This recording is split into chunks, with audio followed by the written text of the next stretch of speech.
चलिए मैं अगेन बता देती हूँ। देखिए सबसे पहले हमारे पास हमने एक डिव किया,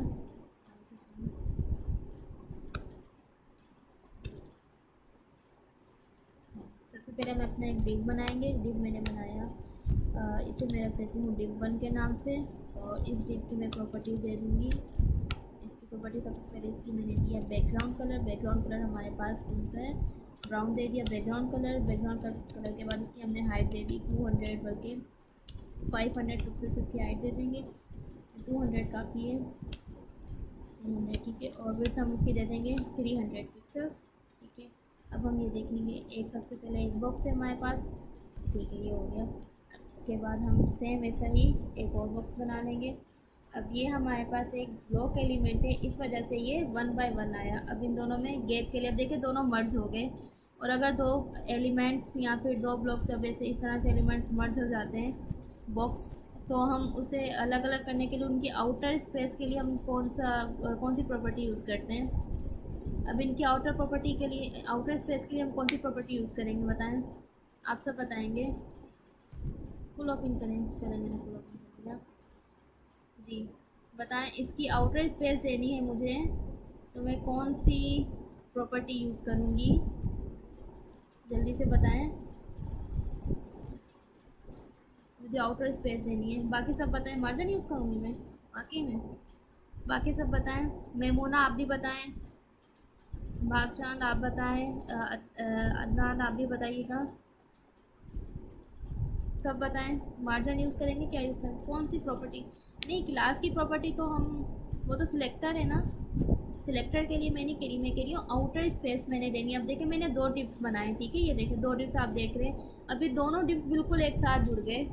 अब मुझे इन दोनों को अलग अलग देना है, यानी कि इनके दरमियान स्पेस देनी है मुझे। तो दरमियान की स्पेस देने के लिए, आउटर की स्पेस देने के लिए मैं क्या यूज़ करूँगी। फिजा ने मार्जिन बताया, भागचांद ने भी मार्जिन बताया, बाकी आप सब बताएं, सोचें, जल्दी बताएं। चीटिंग कोई नहीं करेगा, पता लगे साथ में आपने चैट जीपीटी ओपन किया हो, वहाँ से जा कर देख रहे हो। इस तरह से नहीं करना आप लोग। अदनान आप बताइएगा, मैमूना जल्दी से बताएं, आज क्लास लंबी हो जाएगी फिर, क्योंकि आज मैंने आपको यूनिट्स भी कवर करवाने हैं और ये सब डिस्प्ले की प्रॉपर्टीज़ भी कवर करवानी है, फिर आपको एक होमवर्क भी देना है, जल्दी से करें फिर।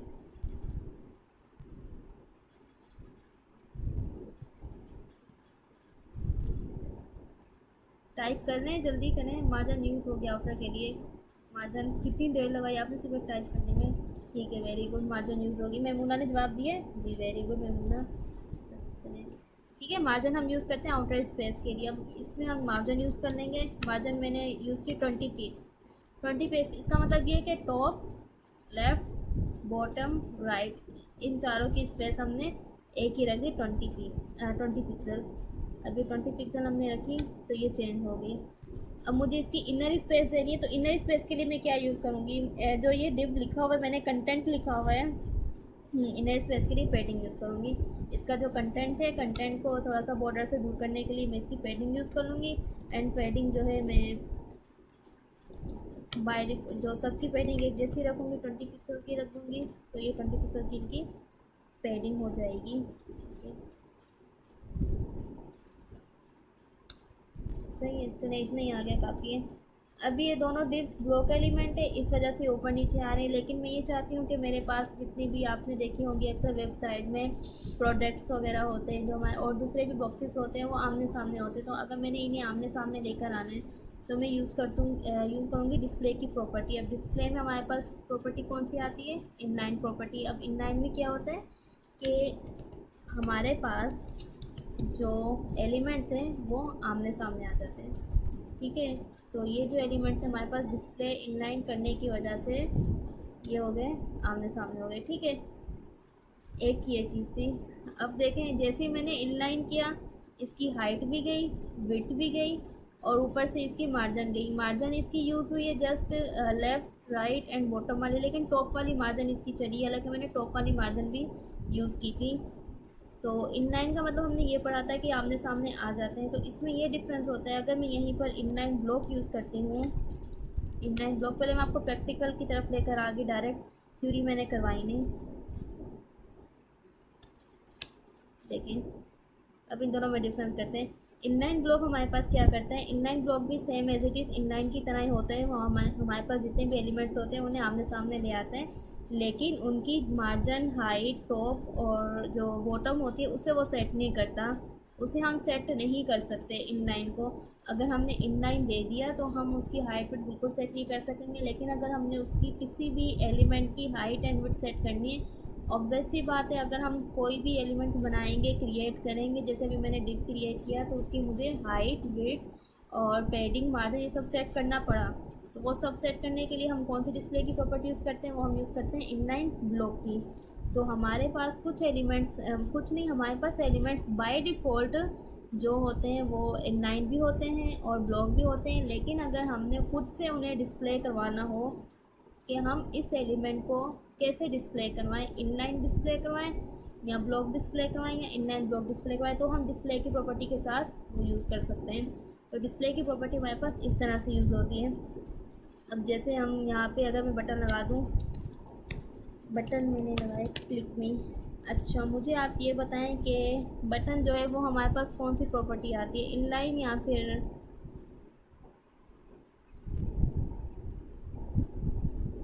क्या, मतलब क्लास सही नहीं चल रही, वॉइस सही नहीं आ रही, स्क्रीन सही नहीं आ रही है, क्या सही नहीं हो रहा?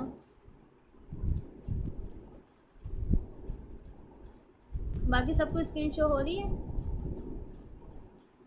बागजान, आपकी तरफ मुझे लग रहा है इंटरनेट का इशू है, क्योंकि आप हैं कराची में और कराची में इंटरनेट का इशू बहुत है। नहीं दिखाए बाकी सबको स्क्रीन शो हो रही है जो मैंने स्क्रीन शेयर की हुई है? जल्दी से बता दें, रिएक्ट कर दें आप लोग। पिज़्ज़ा, इरमा, अदनान, आप बताइएगा। ठीक है, तो बागजान आपकी तरफ इंटरनेट का इशू है, ठीक है ना? जी, स्क्रीन शो नहीं हो रही ना, तो वो इसी वजह से शो नहीं हुई क्योंकि आपकी इंटरनेट का इशू है, इंटरनेट के, तो कैसे होगी शो फिर?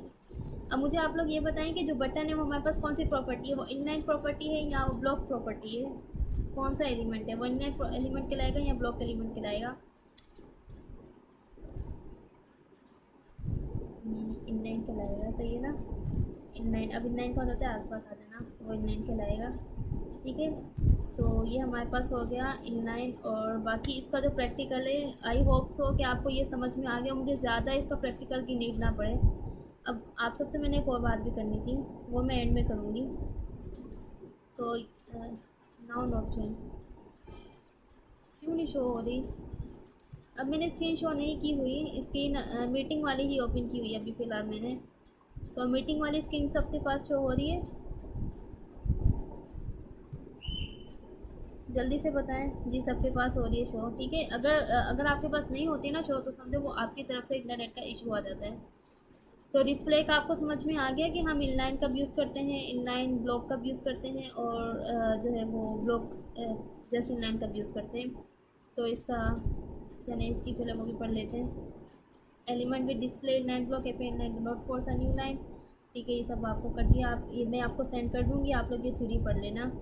उसके बाद हमारे पास एक और प्रॉपर्टी आती है, डिस्प्ले इनलाइन ब्लॉक मैंने कर दिया, लेकिन अगर जैसे ही मैं इसे, एक और प्रॉपर्टी है डिस्प्ले नन की, डिस्प्ले नन, अगर मैं डिस्प्ले नन कर देती हूँ तो डिस्प्ले नन में ये होगा कि हमारे पास जितने भी प्रॉपर्टी, जितने भी एलिमेंट्स हैं वो सब गायब हो जाएंगे। ये देखें, गायब हो गए।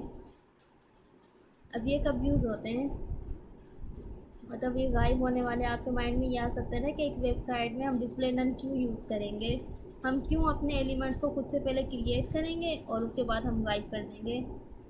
जी, रिकॉर्डिंग मिलेगी, आज की रिकॉर्डिंग अल्हम्दुलिल्लाह मैंने स्टार्ट कर दी है, तो वो इंशाल्लाह ताला मैं यूट्यूब पे अपलोड कर दूँगी, वो आप देखिएगा, ठीक है। अब ये है कि जो रिकॉर्डिंग, जब मैं रिकॉर्ड करने के बाद इसका जो साइज़ होता है वो जीबी में होता है, ठीक है। और जीबी की जब भी हम वीडियो अपलोड करते हैं यूट्यूब में, तो उसमें 20 या 18 या 17 आवर्स लगते हैं। अब आप ये देखिए 17 आवर्स तक वो अपलोड होती रहती है और मेरा लैपटॉप ऑन रहता है। तो अब 17 आवर्स बाद ही मैं आपको रिकॉर्डिंग्स प्रोवाइड कर सकती हूँ, या 18 आवर्स भी लग सकते हैं, ठीक है। क्या पूछा था मैंने, हाँ भूल जाती हूँ अचानक से। मैंने ये पूछा था कि आप लोग देखेंगे कि सोच रहे होंगे कि डिस्प्ले की प्रॉपर्टी हम क्यों यूज़ करें, डिस्प्ले नन की प्रॉपर्टी हम क्यों यूज़ करें, जब हम खुद से एलिमेंट्स बना रहे हैं तो हम यूज़ ही क्यों करें, हम ना यूज़ करें, हम एलिमेंट ही ना बनाए, फिर फ़ायदा जब उसे नन करना है।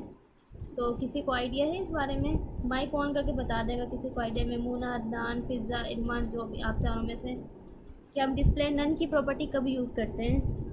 अब देखें मैंने डिस्प्ले नन यूज़ किया और वो क्या हो गया, यहाँ पे सारे एलिमेंट्स गायब हो गए। तो जब वो गायब हो गए तो हमने बनाए ही क्यों, कोई आइडिया नहीं है। ठीक है फिज़ा आप बताएं, आपको कोई आइडिया है, सोचें, दिमाग को ना थोड़ा सोचने वाला बनाया करें। नहीं है आइडिया। मेमूना, फिज़ा आपसे मुझे ये उम्मीद नहीं थी क्योंकि आप लास्ट CSS की क्लासेस ले चुकी हैं, आप पढ़ चुकी हैं, फिर भी आप ये कह रही हैं। चले मेमूना आप बताएं, आपको आइडिया है। मेमूना टाइप कर रही है, मेमूना ओवर टाइम हो जाए। नहीं, अच्छा मैं बता देती हूँ। अक्सर आपने देखा होगा कि वेबसाइट्स में कुछ चीज़ें, जैसे मैं बटन की बात करूँ ना, क्लिक मी का एक बटन होता है। फॉर एग्जांपल मैंने एक बनाया क्लिक मी का बटन। अब उस पर मैंने बनाया कि जैसे ही मैं क्लिक करूँ, चलें क्लिक को छोड़ें, तो एक और एग्जांपल सिंपल सी आपको मिसाल से मैं यहाँ पर मैंने गूगल ओपन किया और यहाँ पे आपको मैं लेकर चली जाती हूँ एक वेबसाइट में, नेटिफाई, ये नेटिफाई की वेबसाइट पे। आई होप सो कि इसके अंदर हो वो चीज़।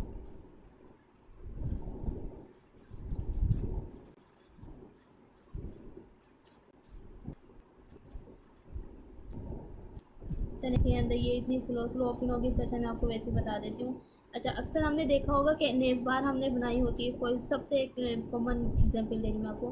वेबसाइट्स की नेव बार को, आपको नेव बार आपको पता है जो हेडर होता है जिसमें हमने बनाए हुए होते हैं, लिखे हुए होते हैं होम, कॉन्टेक्टस, अबाउट अस। नहीं टाइम लिमिट होने के बाद नहीं, डिस्प्ले नन हम यूज़ करते हैं कि अगर हमने कोई चीज़, हमने ये करना हो कि ये वाली जो चीज़ है वो इस टाइम ना दिखाई दे, लेकिन जब हम उसे क्लिक करें तो तब हमें शो हो। या कभी कभी हम ये कहते हैं कि इस टाइम जब तक स्क्रीन का साइज़ हमारा स्मॉल है, लार्ज है, तब तक वो चीज़ डिस्प्ले ना हो, लेकिन जैसे हमारे स्क्रीन का साइज़ स्मॉल हो जाए तब वो चीज़ हमें डिस्प्ले होकर आए। तो ये दोनों चीज़ें हम जावास्क्रिप्ट का यूज़ करके बनाते हैं, लेकिन हम उसके लिए हमारे पास यूज़ कर रहे होते हैं डिस्प्ले की प्रॉपर्टी। अब मैं एग्जांपल बता रही हूँ, आपको सही समझ में आएगा। जैसे मैंने एक नेव बार बनाई, नेव बार तो पता है ना आपको किसे कहते हैं, हेडर को हम कहते हैं, जिसमें होम होता है, अबाउट अस होता है, ये सब चीज़ें होती हैं। वो आपने देखा होगा कि आप अगर लैपटॉप में या कंप्यूटर में ओपन करते हैं तो वो बिल्कुल सीधा सीधा लिखा हुआ आ रहा होती है, वो सारी चीज़ें सीधी सीधी लिखी हुई आ रही होती हैं, ठीक है, होम लिखा हुआ। लेकिन जैसे अगर आप उस वेबसाइट को मोबाइल में ऑन करते हैं तो ऐसे नहीं होता। मोबाइल में क्या होता है, वो राइट कॉर्नर में 3 बार्स होते हैं, बस आप 3 बार्स को क्लिक करते हैं तो एक टैब साइड से लिखा हुआ ऐसे करके ऐसे ओपन हो जाते हैं। अब वो मैं हाथ पे इशारा करें, आपको दिखाई नहीं दे रहा था, तो ओपन हो जाता है। लेकिन जैसे ही आप स्क्रीन को उस टैब, उस जो कॉर्नर पे बार्स होते हैं 3, उसे आप क्लिक करते हैं तो वो गायब हो जाते हैं। क्लिक करेंगे वो ओपन हो जाएगा, क्लिक करेंगे वो गायब हो जाएगा। तो वो डिस्प्ले कभी हो रहा है कभी नहीं हो रहा, तो वो किस तरह से हो रहा है, वो इस तरह से हो रहा है ना कि आप क्लिक करने तो वो डिस्प्ले ब्लॉक हो जाता है, लेकिन जैसे ही आप दोबारा से क्लिक करते हैं तो वो डिस्प्ले नन हो जाता है। तो किसी भी चीज़ को डिस्प्ले करवाने के लिए हम लोगों ने ऑलरेडी हम एक एलिमेंट बनाकर रख देते हैं अपनी वेबसाइट पे। हमने एक एलिमेंट की डिज़ाइनिंग कर ली, सब कुछ कर लिया, लेकिन हम ये कहते हैं कि स्टार्टिंग में यहाँ पे कभी भी ये चीज़ ना दिखाई दे, लेकिन जब हम इस स्पेसिफिक बटन पे क्लिक करें तभी वो चीज़ हमें दिखाई दे। तो जैसे हम स्पेसिफिक बटन को क्लिक करते हैं वो चीज़ हमें दिखाई देती है। तो वो चीज़ पहले से कहाँ गायब थी, वो गायब नहीं थी, वो सिर्फ नन हुई हुई थी उस टाइम ना। आप अक्सर वेबसाइट्स को विज़िट करते होंगे इस तरह की, तो आप विज़िट किया करें वेबसाइट्स को, आप जाके एनालाइज़ किया करें। मैं आपको इस वेबसाइट्स, यहाँ पे इंटरनेट थोड़ा बहुत इस तरह से आ रहा है ना, वरना मैं आपको बता दूँ। जैसे अब मैं अब इस वेबसाइट जो हो गई आपको, ये देखिए मैंने जैसे ही स्मॉल किया तो यहाँ पे 3 बटन्स आ गए, ठीक है। अब हमें होम कुछ भी दिखाई नहीं दे रहा, लेकिन जैसे ही मैं इसे क्लिक करती हूँ, देखिए कितना कुछ आ गया, ये सब कुछ आ गया ना। एक ये चीज़ है, आ जाएगा। अब एक और चीज़, अभी थोड़ी देर पहले जब मैंने इस स्क्रीन को बड़ा किया हुआ था लैपटॉप साइज़ का, तब तो इतना कुछ दिखाई दे रहा था हमारे पास, platform, solution, developers, resources, pricing.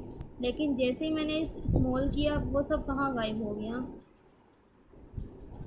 तो ये सब डिस्प्ले नन हो जाना, ब्लॉक हो जाना, तो ये चीज़ें हम यूज़ करते ज़्यादा नेव बार बनाने के लिए और बाकी कुछ एलिमेंट्स ऐसे बनाने के लिए जिसमें हम चाहते हैं कि हम स्पेसिफिक बटन को क्लिक करें तो ओपन हो जाए, क्लिक करें तो बंद हो जाए।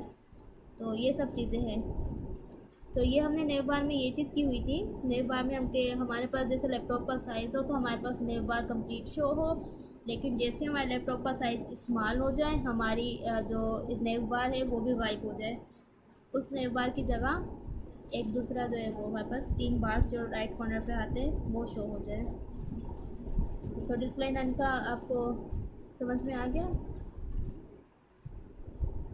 अपनी तरफ से मैंने कंप्लीट कोशिश की है कि मैं आपको समझा सकूं कि डिस्प्ले नन हम क्यों यूज़ करते हैं। अगर नहीं भी समझ में आया तो आगे चल के आपको अच्छे से समझ में आ जाएगा।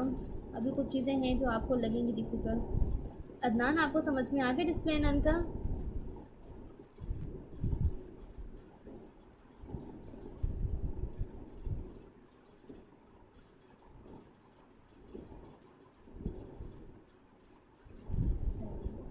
ठीक है, अब डिस्प्ले नन हो गया। अब हमारे पास एक डिस्प्ले नन आता है। डिस्प्ले नन हमने किया तो सब कुछ नन हो गया, लेकिन एक और चीज़ मैं लिखती हूँ। अगर विजिबिलिटी, अगर मैं विजिबिलिटी का मतलब क्या होता है? विजिबल हो जाना कोई भी चीज़। अगर मैं ये भी नन लिखती हूँ तभी मेरे पास जो एलिमेंट्स है वो नन हो जाएंगे। मतलब कि दो प्रॉपर्टीज एक जैसा काम करती हैं। विजिबिलिटी नन क्यों नहीं हो रहा? चलिए विजिबिलिटी यूज़ करते हैं हम। विजिबिलिटी, अब ये नन क्यों नहीं हो रहा? इस तरह से आकर ये इंसर्ट करवा देता है। हालांकि विजिबिलिटी नन से जो होती है वो हमारे पास नन हो जाती है चीज़ें।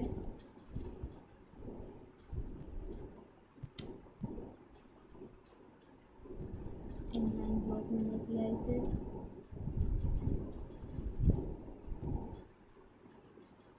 आमने सामने आ गई और विजिबिलिटी मैंने नन किया तो इसकी विजिबिलिटी नन नहीं हुई, हालांकि होनी चाहिए थी।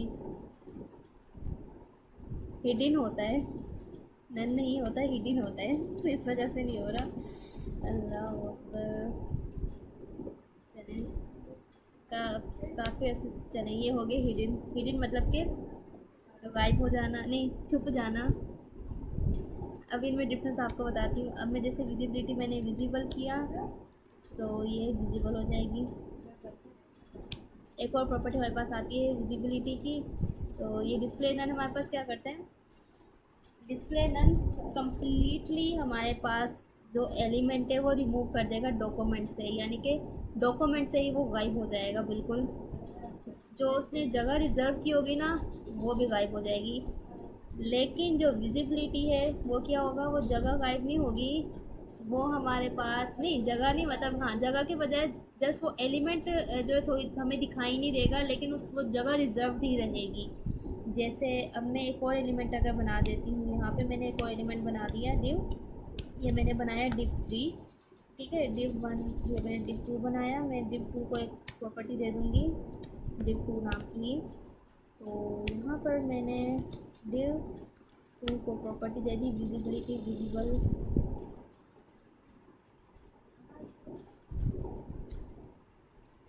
विजिबिलिटी की, ठीक है। अब आप लोग देखिएगा,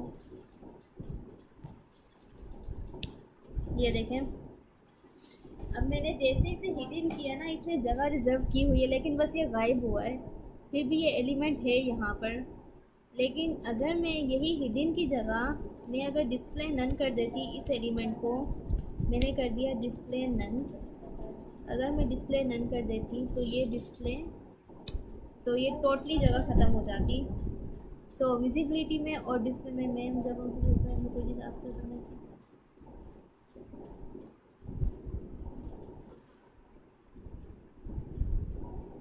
नहीं, उसमें ये प्रॉपर्टी यूज़ नहीं होती। उसमें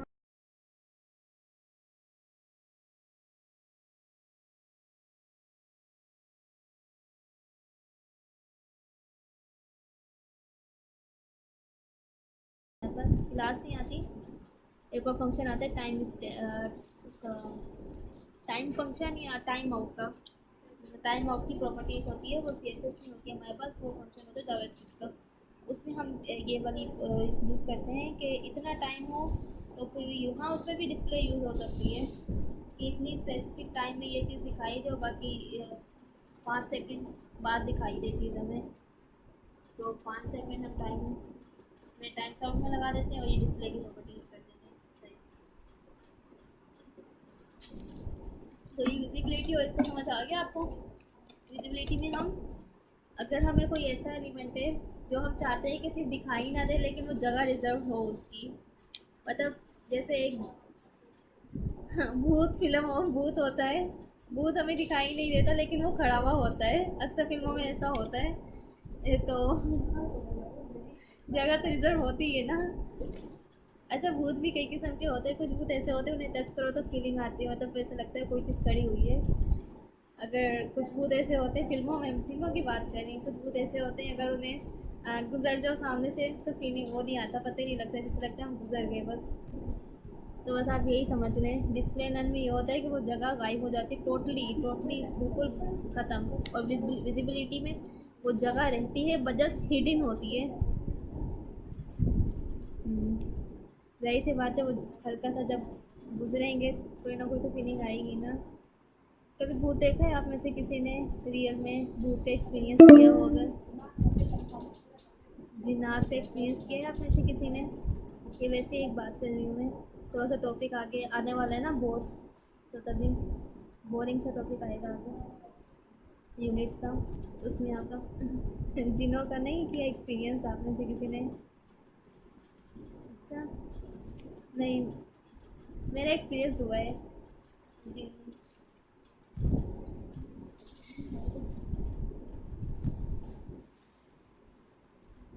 अच्छा जिन्नात में वो एक और चीज़ आती है हमारे पास, स्लीपिंग पैरालाइज। स्लीपिंग पैरालाइज का नाम सुना है आप सब में से किसी ने?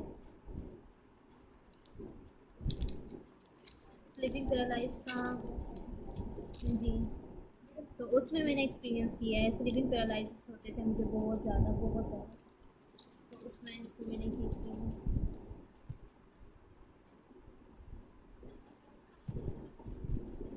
ठीक है, अब यहाँ पे हम आगे चलते हैं। उसके बाद आगे हमारे पास यूनिट्स की बारी। यूनिट्स हमारे पास दो तरह के होते हैं। यूनिट्स का आपको पता है किसी भी चीज़ को मेजर करने के लिए यूज़ होते हैं। यूनिट चाहे रियल लाइफ में हो, चाहे वो हमारे पास या फिर जब हम हाइट एंड विड्थ वगैरह सेट कर रहे होते तब आपने देखा हो कि हमने कितनी हाइट सेट करनी है, हमने पिक्सल्स भी हम लोग हाइट देते हैं कि हमने 200 पिक्सल्स की हाइट रखनी है, हमने विड्थ जो है वो 250 की रखनी है, कितनी रखनी है, तो उसके लिए हम पिक्सल्स का यूज़ कर रहे होते हैं। तो इस तरह के हमारे पास CSS में दो तरह के यूनिट्स आते हैं, एक होता है एब्सोल्यूट यूनिट, एक होता है रिलेटिव यूनिट। अब एब्सोल्यूट के नेम से आपको पता लग रहा हो कोई भी चीज़ जो एब्सोल्यूट हो यानी कि फ़िक्स हो, तो एब्सोल्यूट यूनिट्स ऐसे यूनिट्स होते हैं जो फिक्स होते हैं। ये आपको जब मैं प्रैक्टिकल करूँगी तब आपको ज़्यादा समझ में आएगा। उसके बाद है रिलेटिव्स। रिलेटिव्स में होता है, एक मिनट पानी पीना।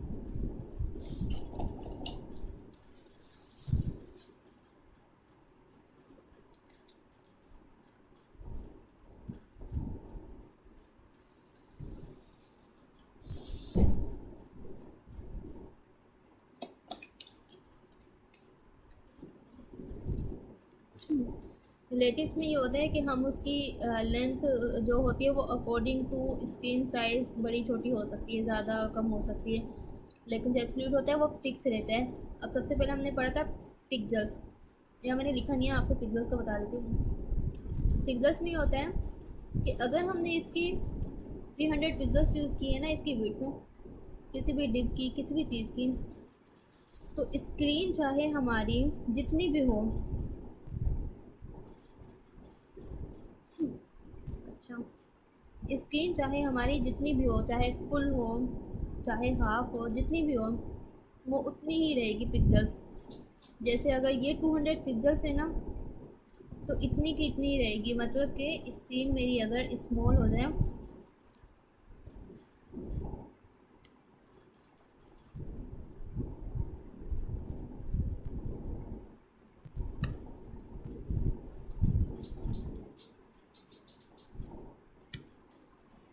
है, ये देखें, देखिए ये पिक्सेल्स के चेंज नहीं हो रहा, ये हमारी उतनी की उतनी रह रही है।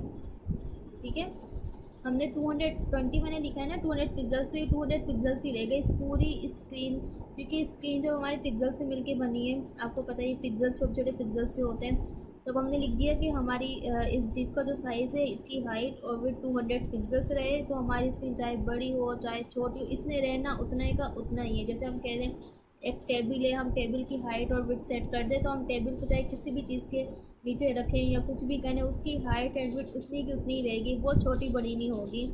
ठीक है, तो ये पिक्सेल्स होते हैं, तो ये एब्सोल्यूट होते हैं। अब इसके बाद हमारे पास एक और यूनिट आता है रिलेटिव्स का। रिलेटिव्स में सबसे पहला यूनिट होता है हमारे पास परसेंटेज का। अब परसेंटेज में हमारे पास क्या होता है कि परसेंटेज हमारे पास साइज़ चेंज करता है अकॉर्डिंग टू पेरेंट ऑब्जेक्ट। अब पेरेंट ऑब्जेक्ट कैसे, जैसे फॉर एग्जांपल मेरे पास एक डिव है,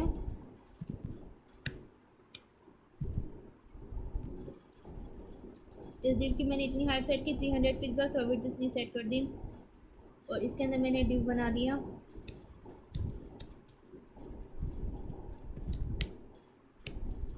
div 2, this is div 2, and div 2 की मैंने बैकग्राउंड कलर दे दिया।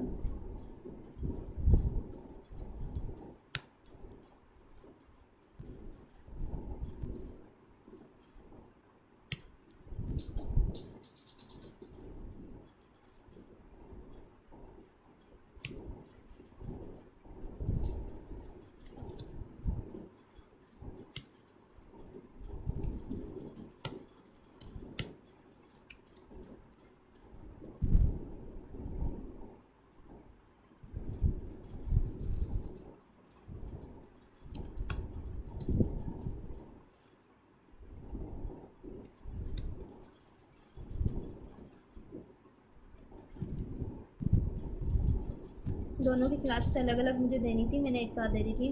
अगर मैं क्लासेस नहीं दूंगी, मैंने जस्ट पहले डिव लिखा हुआ था, इसी वजह से जो हमारे पास इसका साइज़ है वो सेम आ रहा है, वो सेम इस वजह से आ रहा है क्योंकि हमने ऑलरेडी डिव को किया हुआ था, हमने प्रॉपर्टी को सिलेक्ट, डिव को सिलेक्ट करके हमने इसकी सारी प्रॉपर्टीज़ लिखी हुई थी, इसका बैकग्राउंड वगैरह इतना हो। तो अभी हम फ़िलहाल ये पढ़ रहे हैं, तो इसमें मैंने क्लास दी डिव 1, और ये हमारे पास इसके अंदर एक और इनर डिव हो गया डिव 2 का। तो डिव 1 की ये प्रॉपर्टीज़ हो गई, और डिव 2 की मैंने ये मार्जिन एंड पैडिंग दे देती हूँ इनके साथ। ठीक है,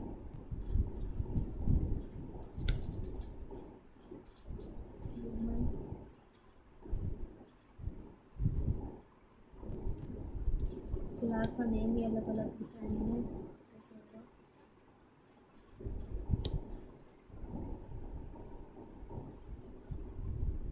क्यों नहीं आया ये,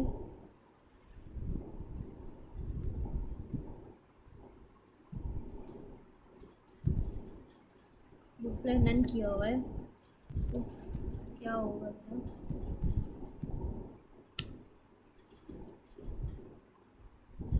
आप लोग बताते नहीं हो, आप लोग भी देख, आपको बता नहीं रहे हो कि डिस्प्ले नन किया हुआ है। मैं वैसे ही परेशान हुई हूँ, मैं कहीं पता नहीं क्यों नहीं डिस्प्ले हो रहा है, डिस्प्ले क्यों नहीं हो रहा है। आप लोग देखा करें, अगर कोई मिस्टेक हो रही हो आप लोग भी देखा करें। कुछ चीज़ें ऐसी होती हैं हमें दिखाई नहीं दे रही होती, स्टूडेंट्स को ज़्यादा दिखाई देती हैं, और ये बात फिज़ा से बढ़ के कोई नहीं जान सकता, है ना फिज़ा?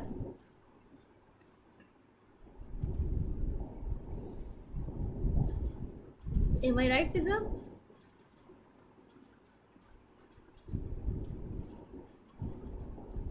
फिज़ा कहाँ गई आप? है ना, क्लास में ही है ना?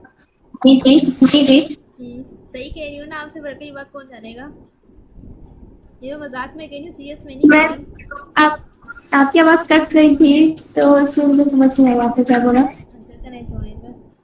ठीक है, ये हमारे पास अब देखें, अब यहाँ पे 50% का ये मतलब होगा कि 50% किसका 50%, इसका जो पेरेंट डिव है उसका 50%। पेरेंट डिव हमारे पास कौन सा था, डिव 1 था। इसका मैंने अगर इसकी 300 पिक्सेल्स रखी है विड्थ, अगर मैं इसकी 300 पिक्सेल्स रखती हूँ विड्थ, तो इस 300 का 50% हमारे पास डिव टूल है। विड्थ या हाइट चेंज करती हूँ, तो जो हमारे पास इनर डिव होगा, अगर मैं उसे परसेंटेज में लिखती हूँ, कोई भी प्रॉपर्टी देती हूँ, प्रॉपर्टी कह रही हूँ, कोई भी वैल्यू देती हूँ परसेंटेज में, तो वो अकॉर्डिंग टू पेरेंट अपनी हाइट एंड विड्थ चेंज करेगा उतने परसेंट।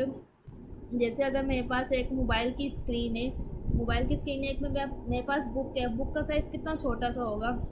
अगर मैं कहती हूँ कि इस बुक का 50% इतना हो, तो यानी उसका हाफ हाफ हो जाए, एक बुक का हाफ हाफ हो जाए, 50% हो जाए, ठीक है। अगर मैं कहती हूँ इस पूरे रूम का 70% जो है वो मुझे 70% हाफ हो जाए और 30% हाफ हो जाए, तो वो उस रूम की मैं बात कर रही हूँ ना। अब उस पूरे रूम का 70% हमें मिलेगा हाफ और 30% मिलेगा हाफ। तो यानी जब हम परसेंटेज की बात करते हैं तो वो पेरेंट डिव के अकॉर्डिंग होता है।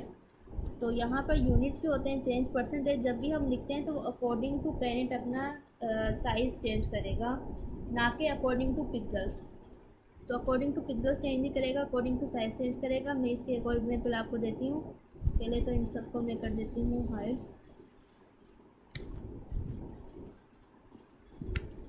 अब जैसे अगर मैं इसकी विड्थ दे दूँ 70%, तो अकॉर्डिंग टू इसकी 70% ले लेगा, ठीक है। इसकी विड्थ इसने कितनी 70% ली। टाइम इन सब को भी थोड़ा एक और मिसाल दे, आपको एग्जांपल देती हूँ जिससे आपको बहुत अच्छे से समझ में आएगा। मैंने एक डिव बनाया, डिव के अंदर लिखा हेलो। इस डिव की मैंने प्रॉपर्टी दे दी, बैकग्राउंड कलर मैंने इसका दे दिया ब्राउन।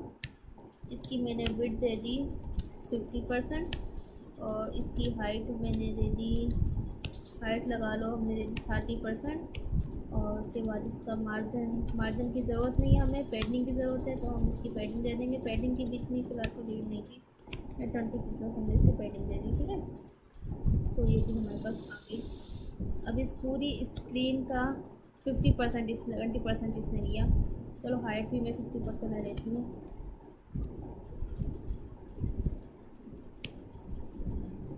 अच्छा हाइट चेंज हुई, height according to content change हमारे पास आएगी। कंटेंट हमारे पास थोड़ा कम है तो इस वजह से हाइट भी इसकी कम आई। चलिए कंटेंट हम इस बार ज़्यादा लिख देते हैं।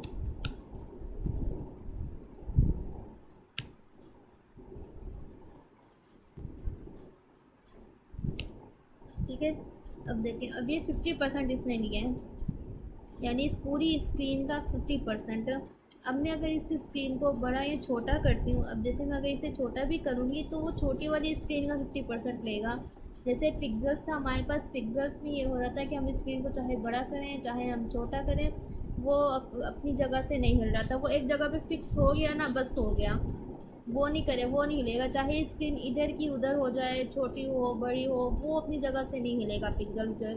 लेकिन जो परसेंटेज है वो अपनी जगह से हिल जाएगा अकॉर्डिंग टू साइज़, क्योंकि हमने 50% लिया। तो हमने ये कहा कि इस वक्त जो पूरी स्क्रीन है वो उसका 50% ले लें। तो इस वक्त कंप्लीट स्क्रीन जितनी थी इसका 50% ले लिया। जैसे हम स्क्रीन को छोटा करेंगे, हमने स्क्रीन को इतना छोटा सा कर दिया, अभी वो 50% ले लिया उसने। देखें अभी वो 50% पर ही है। चाहे वो स्क्रीन हम छोटी बिल्कुल छोटी कर देंगे तभी वो 50% लेगा, हाफ इतनी लेगा, हाफ उस तरफ आ जाएगी। बड़ा करेंगे तभी वो 50% लेगा।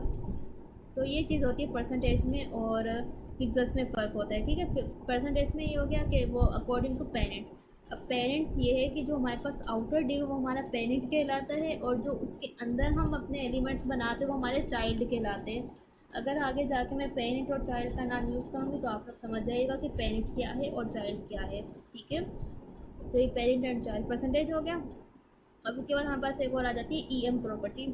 EM प्रॉपर्टी भी बड़ी अच्छी प्रॉपर्टी है। EM प्रॉपर्टी क्या करती है, EM प्रॉपर्टी हम यूज़ करते हैं फ़ॉन्ट साइज़ में, ठीक है। हम अपनी हाइट वेट इनमें हम यूज़ कर रहे होते हैं, परसेंटेज यूज़ कर रहे होते हैं, कभी हम पिक्सल्स यूज़ कर रहे होते हैं। लेकिन EM की प्रॉपर्टी हम ज़्यादातर फ़ॉन्ट साइज़ में यूज़ करते हैं।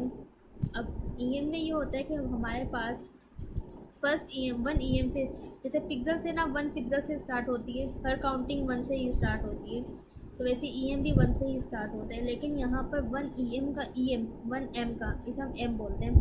1 M का मतलब होता है पेरेंट का साइज़। अब पेरेंट जो होता है हमारे पास, कोई भी अगर हम पेरेंट डिव बनाते हैं उसका जो हमने फ़ॉन्ट साइज़ दिया होगा अकॉर्डिंग टू उसके हमारे पास जितने भी चाइल्ड होंगे वो सब चेंज होते जाएंगे। जैसे मैंने यहाँ पे एक पेरेंट बनाया।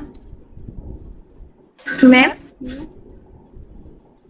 मैम आप कह रही थी आपने कुछ बात करनी है, क्लास एंड होने में। जी क्लास एंड होगी फिर करूँगी ना इसके बाद एंड में।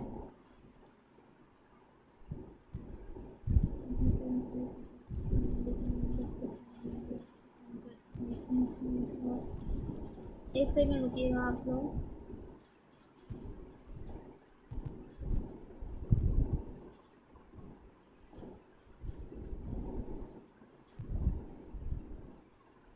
यार बताओ, दो ट्रेनों का एक्सीडेंट हुआ, दो ट्रेनों का एक्सीडेंट हुआ मुझे लग रहा है। दो ट्रेनों का जिसमें गए ना। एक सेकंड रुकिएगा आप। पता नहीं किस ट्रेन का वो सफ़र कर रहे हैं ना सर, पता नहीं कहाँ। तो बता रहे कि मेरा दोस्त वो जो है ना एक्सीडेंट हुआ दो ट्रेनों का, पता नहीं किन दो ट्रेनों का हुआ है। तो में एक एक्सीडेंट हुआ था।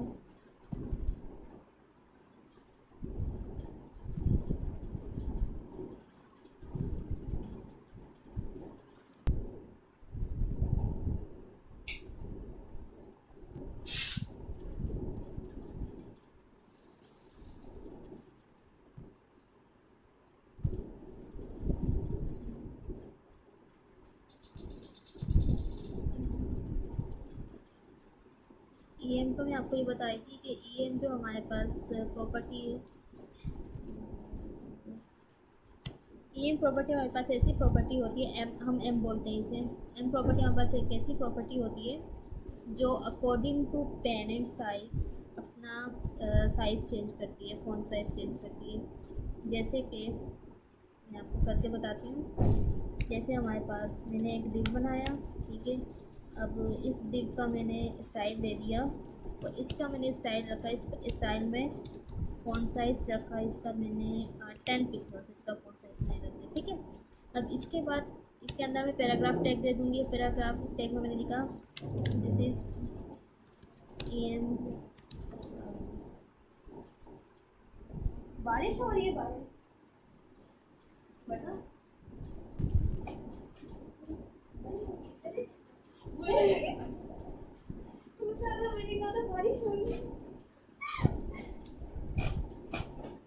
This is M size. तो एक और मैं आपको करके बताती हूँ पैराग्राफ पे।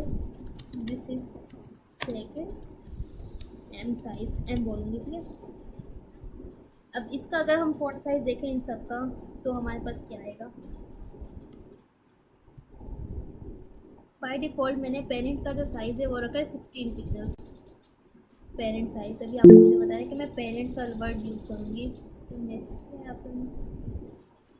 नहीं छुट्टी, इस्लामाबाद में बारिश होती रहती है, कोई इतना बड़ा मसला ही नहीं है। इस्लामाबाद में बारिश होती रहती है, अचानक से होती है, अचानक से गायब हो जाती है। तो छुट्टी थोड़ी होगी आपकी, ठीक है। ये हमारे पास 16 पिक्सल साइज़ है, 16 पिक्सल और 10 पिक्सल साइज़ है। मैं इसका 16 पिक्सल कर देती हूँ, ये बहुत कम है साइज़ इसका। तो ये हमारे पास 10 पिक्सल, ये पेरेंट साइज़ है हमारे पास, ये पेरेंट रखा है मैंने। अब मैंने इस पैराग्राफ का जो साइज़ है वो मैंने चेंज करना है। इस पैराग्राफ का साइज़, पैराग्राफ के फ़ॉन्ट का साइज़ मैंने चेंज करना है। तो मैं पिक्सल्स की जगह मैं लिखूँगी, अगर 1 m लिखती हूँ मैं, तो 1 m का मतलब होगा 1 m is equal to 16 pixels, यानी कि 1 m जो है वो अपने पेरेंट का 1 होगा, तो ये 16 पिक्सल्स होगा। ये 16 का 16 ही रहेगा। लेकिन अगर मैं लिख देती हूँ 2 m, तो 2 m का मतलब होगा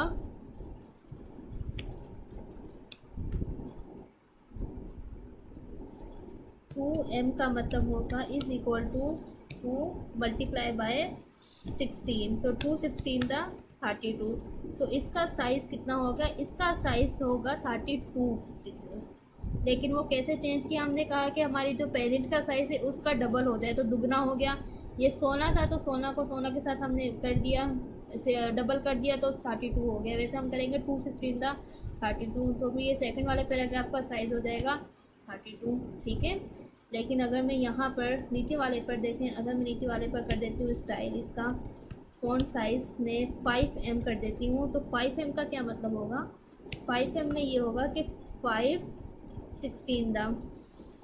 5 16 दा क्या होता है, किसको आते हैं टेबल।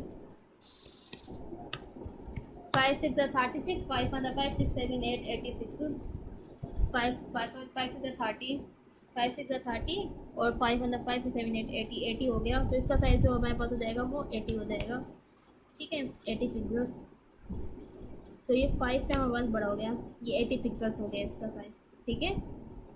तो इस तरह से एम हमारे पास यूज़ होता है कि अकॉर्डिंग टू पेरेंट अपना साइज़ चेंज करता है। हमने 5M रखा, यहाँ पे हम 6M रखेंगे, तो ये 6 गुना अपने साइज़। अब चलें, अब मेरे यहाँ पे 5M है ना, यहाँ पे मैं कर दूँगी 10। तो 10 का क्या मतलब होगा कि ये 2 10 दा 20 पिक्सल्स चेंज होगा, 5 10 दा 50, तो ये 50 पिक्सल्स चेंज होगा। इस तरह से चेंज हो जाएगा ये, तो इस तरह से चेंज हो गया, ठीक है। पहले ये 80 था, अब ये 50 हो गया, और ये 5 10 दा 5 टू द 10 पिक्सल्स हो गया। तो एम हम इस वजह से यूज़ करते हैं। अब मुझे अगर चेंज करने होंगे साइज़ पूरे पैराग्राफ के, तो मैं सब पैराग्राफ्स के साइज़ चेंज नहीं करूँगी, मैं जस्ट ऊपर जाकर जो पेरेंट टिप होगा उसका साइज़ चेंज कर दूँगी, तो वो सब के ऑटोमेटिकली चेंज हो जाएंगे। तो ये हमारे पास एम हो गया, तेज़ होगी भाई, जाएगी। तो एम हो गया ये हमारे पास। तो एम के बाद अब एक और प्रॉपर्टी यूज़ होती है हमारे पास रैम की, REM, यानी कि रूट एलिमेंट। अब रूट एलिमेंट भी हमारा सेम इसी तरह से होता है कि ये पेरेंट के ही साइज़ लेता है, लेकिन इसमें ये फ़र्क होता है। अच्छा हाँ, एक और बात बतानी थी आपको, विड्थ की बात मैंने बतानी है। ये अब देखें, मैं आपको वर्बली बता रही हूँ, आप लोग प्रैक्टिकल करके देखिएगा, ठीक है। क्लास थोड़ी लंबी भी हो गई और बारिश भी बहुत तेज़ हो गई, तो तेज़ हुई बारिश, लाइट तो नहीं जाएगी। खैर इस्लामाबाद में सबसे बड़ा फ़ायदा ये होता है कि लाइट नहीं जाती, यहाँ पर कुछ नहीं होता। यहाँ पर एम में हमारे पास ये हो रहा है कि जो पेरेंट है ना, पेरेंट, अब पेरेंट का चाहे मैं 16 कर दूँ, चाहे 20 कर दूँ, चाहे 50 कर दूँ, तो अकॉर्डिंग टू पेरेंट हम जो इसके चाइल्ड के साइज से वो चेंज हो रहा है। जैसे अगर मैं फ़ॉन्ट साइज़ में 32 करूँ, तो उसका नीचे हम 2M लिखेंगे, तो 2 32 दा 2 to the 4 2 to the 6 64 आ जाएगा, 64 पिक्सल्स हो जाएगा चेंज, ठीक है, इस तरह से। लेकिन रैम का मतलब होता है रूट एलिमेंट। रूट में ये होता है कि हमारे पास बाय डिफ़ॉल्ट जो कंप्लीट बॉडी है ना, HTML डॉक्यूमेंट है, उसका साइज़ होता है 16 पिक्सल्स। अगर मैं 1 रैम लिखती हूँ तो इसका मतलब ये है कि 1 रैम 16 पिक्सल्स। जैसे बाय डिफ़ॉल्ट अगर मैं यहाँ पर लिख देती हूँ, एक और पैराग्राफ टैग लगाती हूँ, इसका मैंने लिख दिया दिस इज़ रैम, ठीक है। तो इसका मैंने स्टाइल दे दिया फ़ॉन्ट साइज़ 2 रैम, इसका मैंने 2 रैम दिया ना, तो 2 रैम का मतलब ये नहीं होगा कि 2 10 दा 20। 2 रैम का मतलब ये होगा कि बॉडी का हमारे पास बाय डिफ़ॉल्ट 16 पिक्सल्स होता है साइज़, तो 16 पिक्सल्स का हम 2 टाइम करेंगे, तो 2 टाइम कितना होता है, 16 टू द 32, तो 32 हो जाएगा। यहाँ पे इसका साइज़ हो जाएगा 32 हो जाएगा, ठीक है। लेकिन अगर मैं यही 2 रैम की जगह मैं कर देती हूँ 5 रैम, तो 5 16 दा, तो 16 में 5 मल्टीप्लाई हो जाएंगे, तो 16 में जब 5 मल्टीप्लाई होंगे तो according to rem size change हो जाएगा, ठीक है। हालांकि इसका पेरेंट तो ये है ना, तो इसके अकॉर्डिंग चेंज नहीं हो रहा है, ये हमारे पास चेंज हो रहा है इसके अकॉर्डिंग। देखें ये दोनों का साइज़ मैंने सेम किया, लेकिन साइज़ सेम नहीं है एम का और रैम का। देखें एम का साइज़ कितना है और रैम का साइज़ कितना है, दोनों साइज़ में फ़र्क है। तो एम और रैम में ये फ़र्क है, जो एम होता है वो पेरेंट के अकॉर्डिंग साइज़ चेंज करता है, जो रैम होता है वो रूट एलिमेंट के अकॉर्डिंग साइज़ चेंज करता है। यानी रूट एलिमेंट कौन सा, हमारा बॉडी टैग। अब बॉडी टैग में बाय डिफ़ॉल्ट 16 पिक्सल्स ही होते हैं। तो ये थी आपकी यूनिट्स। अब इस यूनिट्स के बाद आप